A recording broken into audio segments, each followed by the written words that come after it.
Hi, I'm John Milewski, host of Dialogue. We're on the set of Dialogue here at the Woodrow Wilson International Center for Scholars, where we just completed taping a program that you can see on either MHZ networks or here on radio across the country through syndication. And our guests today are Sonya, Michel, and Marjorie Spruill. And Marjorie, we're talking about your project here at the Wilson Center, the book that you're writing. Tell our YouTube viewers what the book is about.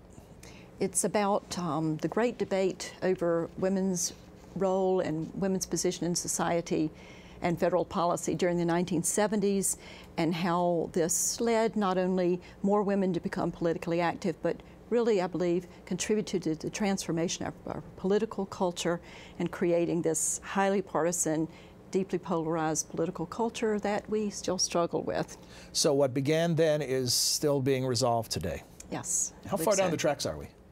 Well, as of last week, it didn't look so good. It seemed as though that with the whole national budget and the threat to federal shutdown hanging on the abortion issue, that these social issues that came to the forefront in the 70s are still very much an issue. Yeah, and let's talk about the rhetoric that was used. The assault on Planned Parenthood funding was characterized as, and other elements of the budget was characterized as a war on women.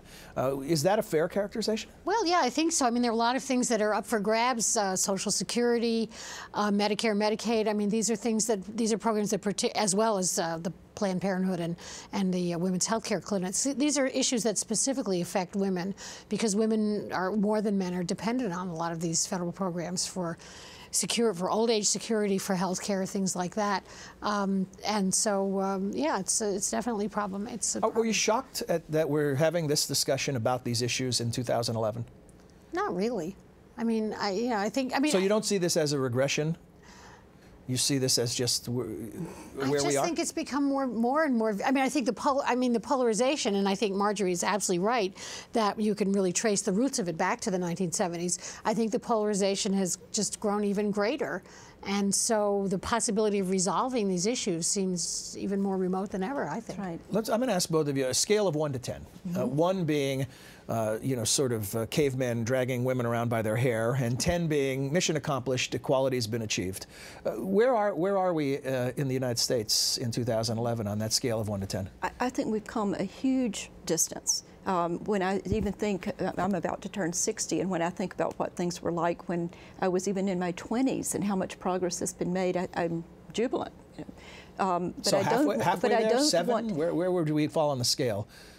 Is there how much work left to be done? I would say 7 sounds pretty good.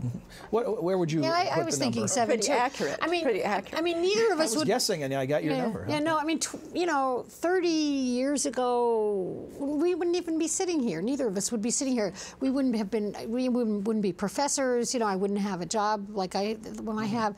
The Wilson Center just got its first woman president and director, which Jane is Harmon. It's taken a while for that to happen. And a man, Matt Starling, did our makeup today. Right, that's right. In the old days of TV, it would have been a woman. Right.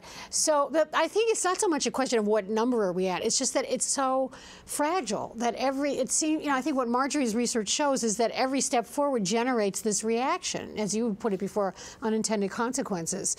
Or as we used to say in the old days, it's dialectical.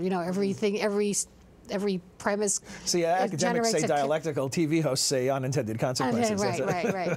But so everything is tenuous, and everything. Just when you think you've won a battle, you haven't won it. You have to keep struggling to maintain it. I mean, abortion rights. We thought in the early 70s that was after Roe v. Wade, we thought that was over, and it's just been eroding and eroding and eroding. So it's a constant struggle. A good reminder that history is not a straight line. That's for sure. It is definitely not just a straight line.